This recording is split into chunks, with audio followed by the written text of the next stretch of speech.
This podcast is for informational and entertainment purposes only and should not be considered formal legal advice. Please note that the policies of your company and laws in your country may vary. Also, the views expressed by the host or his guests do not necessarily reflect the views of any other company or entity. Welcome, everyone, to the My Friend in HR podcast. My name is Jasani Courtney, your friend and your guide into the elusive world of human resources and your path to career fulfillment. Wow, folks, can you believe that the year is almost over and 2025 is only a few short days away? With that being the case, this episode is going to focus on what actions you can start taking right now to make sure that you are prepared to take control of your career in 2025. After all, that is why we are here, to equip you with the best information possible so that you can make the best choices for you and your career. As we approach the end of the year, it is natural to feel a wave of uncertainty as the whispers of layoffs and the rapid pace of technological change can really feel overwhelming. If you're feeling anxious, you are not alone. Many of us are grappling with these fears, wondering what the future holds today. So we're going to explore these feelings and, more importantly, how we can transform them into stepping stones towards success in 2025. So let's navigate this journey together. So as I mentioned before, recent headlines from around the world are filled with stories of companies announcing layoffs or at the very least considering them due to economic uncertainty. From tech giants in Silicon Valley to manufacturing hubs in Asia, the fear of job instability is real and it reaches all corners of the globe. Additionally, leading financial analysts continue to suggest that another recession might be on the horizon, adding to the anxiety. But amidst these global concerns, remember that you have the power to take control. First off, focus on what you can change. Stay proactive, continuously enhance your skills, and position yourself to thrive. This is your opportunity to be a victor, not a victim. Remember, this podcast is all about empowering you to take control of your career and turn challenges into opportunities. Now, let's focus on some of those solutions. And let's be honest, it always starts with that good old resume of yours. It is so easy to let our resumes gather dust while we're busy with the daily grind. But every year we learn new skills, we earn new certifications, and we gain experience. And I know updating your resume isn't the most fun task in the world. As an HR professional, I find it way easier to review the resumes of others than my own. But personally, I always make it a habit to update my resume at least twice a year. It's not that I'm looking for another opportunity, but the mere fact that every year I try to grow in some area, I don't want these resume updates to be a massive lift. Plus, I want to ensure that anyone interested in my skills has a full picture of what I recently learned and acquired, even if my next opportunity is with my current employer. Regularly updating your resume ensures that you are ready to open the door when an opportunity knocks. So what should you be focused on? First, as I've said a million times, be truthful and authentic. Honesty on your resume is a non-negotiable. It's always tempting to embellish or exaggerate, but that can backfire quickly. Employers typically always value integrity and authenticity, and if they don't, they're not an employer that you want to work for. I've seen so many talented candidates lose opportunities because they've overstated claims that didn't hold up during their interviews. Personally, I believe showcasing what you genuinely bring to the table, no matter how modest it may be, builds trust and credibility that lasts way beyond the hiring process. Next, look to the future. Take time to explore positions that you're interested in and identify the key skills or qualifications they require. Ask yourself, do I have these skills?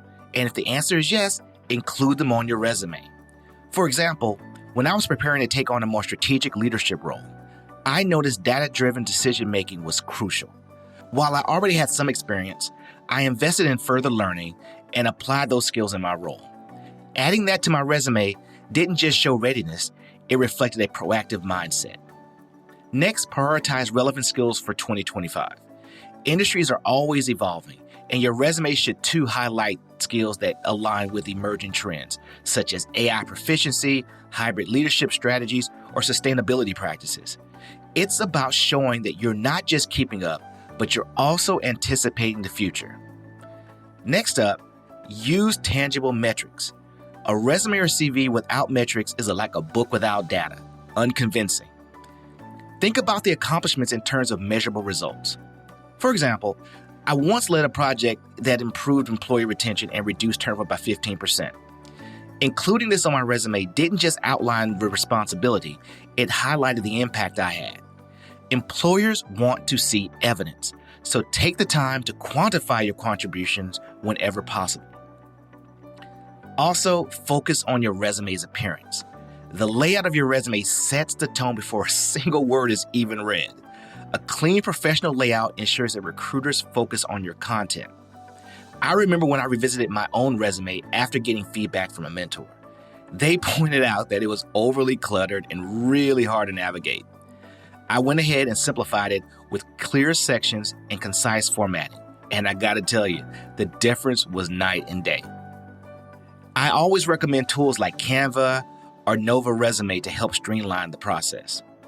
You can also use tools for job analysis. You can try to use LinkedIn or Glassdoor to identify key roles that you're interested in. And you can also perform keyword optimization. You can leverage tools like JobScan to tailor your resume for specific job postings. For formatting, once again, use Canva or Nova Resume, or just use a good old-fashioned Microsoft Word to create templates for sleek professional layouts. You can also use skill-building resource platforms like Coursera and LinkedIn Learning. Those formats and those platforms can be invaluable for filling in skill gaps and staying competitive. Now, let's switch gears to something different and talk about another critical piece about career readiness, and that is your financial foundation. Now, it is no secret that it is much easier to find the next meaningful opportunity when you're already employed. Being gainfully employed not only keeps your skills sharp, but it also removes the urgency that often comes with needing to cover immediate expenses like rent or mortgage. When financial pressure is low, you can focus on finding the right fit for your next role instead of rushing into a position out of necessity. Here's an example. A colleague of mine once shared how they were approached by a recruiter while they were already employed. So because of that, they weren't in a hurry to leave their current company. So they had time to thoroughly research the role, negotiate a better offer, ensure that the company culture aligned with their values. Now, contrast that with someone who's unemployed and under financial duress. They may feel compelled to take the first offer, even if it's not ideal. But let's be honest, this is not what most people do. Most people stay in their comfort zone until circumstances force them to act. They put it off and they neglect their professional development and just assume that things are going to work out. Then when the situation takes a turn for the worse, whether it's a layoff or they find themselves in a nasty, toxic work environment, or maybe even burnout, they find themselves scrambling. At that point, they're not even focused on building a better future. They are just trying to survive. The result is that they rush into the next available job, even if it's a step backwards or doesn't align with their goals. Now, compare that with playing the long game. So folks, what we're talking about here is intentionally taking control of your financial and career planning while things are stable. Setting aside a financial cushion isn't just about security, it's about opportunity. It gives you the power to say no to roles that do not align with your values or goals. It allows you to take time to upskill, explore new industries, or wait for the position that truly excites you. And most importantly, it shifts your mindset from reactive to what? That's right, proactive. It's not always easy to break out of the cycle of complacency, but the payoff is definitely worth it. Instead of letting circumstances dictate your next move, you're calling the shots and ensuring that each step is part of a bigger plan. So, let's dive into another important way to take charge of your career in 2025, and that's upskilling. So here's the honest truth. Jobs are evolving, and so are the skills needed to thrive. The question is, are you evolving with them? The reality is, many people won't. They'll stay comfortable with what they already know, hoping it'll be enough to carry them through. But hope is not a strategy. It never has been, especially in a world where industries are transforming faster than ever. Now, I get it. One of the biggest fears out there is about AI. People are worried that AI will replace their jobs. And for some jobs, honestly, that concern isn't entirely misplaced. But here's the thing. AI isn't just about replacing jobs. It's about changing them. The best way to protect yourself is to learn about how AI is impacting our specific industry. For example, if you're in marketing, get familiar with the tools that use AI for analytics or content creation. If you're in HR, explore how AI can streamline hiring or improve employee engagement. You can also look at how they analyze workforce trends to help your business leaders make better decisions about their human capital. The more you understand these tools, the more you position yourself as someone who can work with AI and not be replaced by it. So, how do you start? Well, we talked about this a little bit earlier. Begin by identifying skills that will matter in 2025 and beyond. Look at the roles you aspire to and ask yourselves, what are the must-haves? For example, data literacy is becoming a non-negotiable in many fields. If you've never touched Excel beyond the basics, it might be time to dive deeper and explore data visualization tools like Tableau. There are tons of YouTube videos that can teach you about it. In leadership, understanding how to manage remote teams or hybrid workforces is no longer optional. It's kind of expected at this point. Once you've identified the skills, make a plan to learn them. If you're looking for free resources, many industries have webinars or white papers that can provide insights into emerging trends. So you just have to take the time to look for them. So, instead of going on Instagram for 2 or 3 hours and swiping, Google these topics and get these skills to identify opportunities to learn more about them. Again, platforms like Coursera and LinkedIn Learning offer specialized industry certifications for deeper learning. And the stuff is out there, folks. You just have to take the time. And the best thing about it is, some of it is even free. I want to give you a real life example. So a friend of mine in the healthcare industry noticed that data analytics at her hospital was becoming a major focus. So she went on her own and took an introductory course and then volunteered to help her team analyze patient data for a pilot project. That hands-on experience not only reinforced her learning, but it made her an invaluable asset to her organization. But here's the critical part. Don't stop earning or believing. Don't stop believing. Okay, no, I'll stick to my day job. But seriously, applying these skills is what sets you apart. Employers don't just want someone who's read about AI or data analytics. They want someone who can use those skills and solve real problems. Look for opportunities in your current role to put your new skills into action. Maybe streamlining a process or leading a project. Maybe even teaching them to your team so that they can learn something new. The bottom line is this. Taking charge of your career in 2025 means stepping outside of your normal comfort zone. It means recognizing that the skills that got you here might not be the same ones that get you to where you want to go. Yes, it takes time and effort, but yet the alternative is remaining stagnant while the world moves forward. Please do not be the person who wakes up in 2026 realizing that they've been left behind. Be the person who invested in themselves today and reap the rewards of tomorrow. Now, finally, let's talk about a key ingredient for taking control of your future in 2025. And that's one of my favorites, personal branding. Whether you're actively job hunting or not, people are forming opinions about you based on your online presence and interactions. The question is, are you guiding that narrative or is it happening by chance? Personal branding is about showing the world who you are and what you stand for and the unique value that you bring. It's not about being fake or overly polished. It's about being intentional. And for those of you who are connected with me on LinkedIn, you know I am always out there. I'm constantly posting about what's happening and sharing observations, and yes, celebrating the wins of others. Because establishing your brand isn't just about talking about what you do, it's about lifting up your colleagues who are also making moves. You should think of LinkedIn as your personal billboard. Your headline should go beyond just your job title.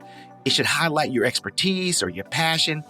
For example, instead of just saying HR manager, you could try something like strategic HR partner, empowering talent to drive results. Now, please be careful because everybody and their mom is using the word strategic, but it does work. Oh, and for the love of all that is good, please do not use your Facebook image on LinkedIn. Put on a nice shirt and use an expensive cell phone of yours to take a professional picture. Next, take a look at your LinkedIn summary. That's a chance to tell your story. Share what drives you, your proudest career achievements, and the kinds of opportunities that you're excited about. And don't let your profile collect dust. Regularly post updates or industry insights or even lessons that you learn from your day-to-day work. For instance, I've seen folks post about creative solutions with everyday challenges, and it immediately sets them apart as thought leaders. Creating content is another powerful way to build your brand. And no, it does not have to be complicated. I know someone who simply started by posting short weekly videos about leadership strategies, and in a matter of months, those videos not only increased their visibility, but it also led to multiple invitations to speak at conferences.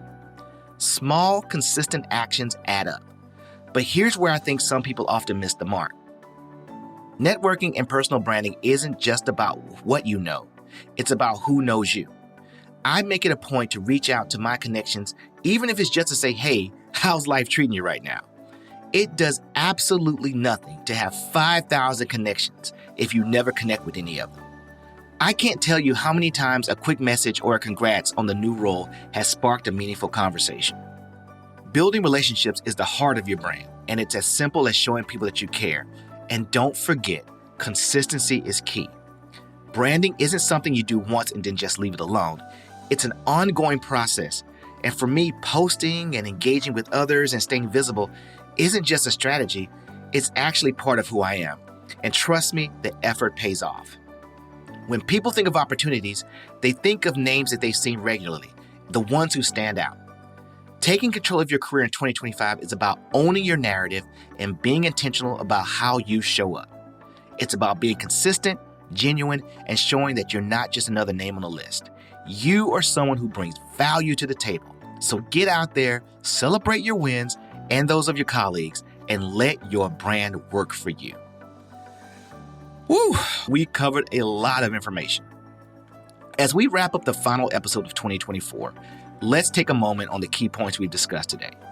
First, we talked about the importance of keeping your resume ready and truthful, making sure it reflects your skills, accomplishments, and future aspirations. Then we dove into the power of financial readiness, how being gainfully employed and financially stable allows you to approach your next opportunity with confidence and intention. We also explored the critical role of upskilling, staying ahead of industry trends, and learning how to leverage AI rather than steering away from it. Finally, we discussed the importance of personal branding, owning your own narrative, celebrating others, and building meaningful connections that last. Now, as the holidays approach, I want to wish you all a season filled with joy and rest. Taking control of your career is a journey, and like any journey, it's essential to unplug and recharge. This time of year is perfect for stepping back, reflecting on your wins, and envisioning the future you want to create in 2025. So let's hit 2025 hard, focused, and ready to show the world that we are career conquerors. We are not just surviving, we are thriving people. We are victors and not victims, and together we'll keep beating the drum, taking charge, and proving that we control our careers, not the other way around. If you want to connect with me, you can follow me on LinkedIn under Jasani Courtney. You can also follow me on my new Instagram at myfriendin_HR, or as I like to call it, HR After Dark. Either way, you don't want to miss any of our content. And if you have a question you would like for me to answer, feel free to send me an email at myfriendinhr@gmail.com. Thanks again to all of our listeners around the world. I really appreciate your support, and I can't wait to connect with you in the new year. Thanks again, and remember as always that your job is meant to support your life is not meant to support your job. Happy holidays, my friends.